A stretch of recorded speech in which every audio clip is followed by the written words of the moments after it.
ಕಾಲ ಪರಿಸ್ಥಿತಿ, ಪರಿಸ್ಥಿತಿ ಕಾಲ. ಪಕ್ಷಿ ಜೀವಂತವಾಗಿದ್ದಾಗ ಅದು ಇರುವೆಗಳನ್ನು ತಿನ್ನುತ್ತದೆ.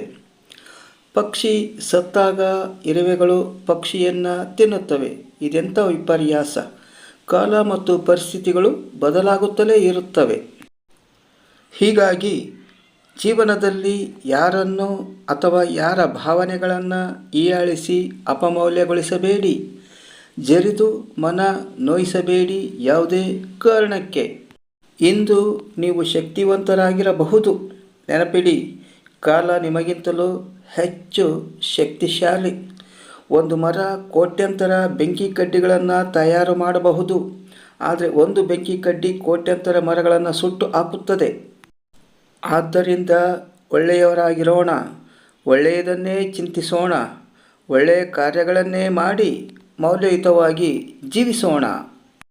ಧನ್ಯವಾದಗಳು. ಈ ವಿಡಿಯೋ ಇಷ್ಟವಾಗಿದ್ದರೆ ಒಂದು ಲೈಕ್ ಕೊಡಿ. ಹಾಗೆಯೇ ನಮ್ಮ ಚಾನಲನ್ನು ಸಬ್ಸ್ಕ್ರೈಬ್ ಮಾಡಲು ಮರೆಯದಿರಿ. ಮತ್ತೊಮ್ಮೆ ಭೇಟಿಯಾಗೋಣ ಮುಂದಿನ ವಿಡಿಯೋದೊಂದಿಗೆ.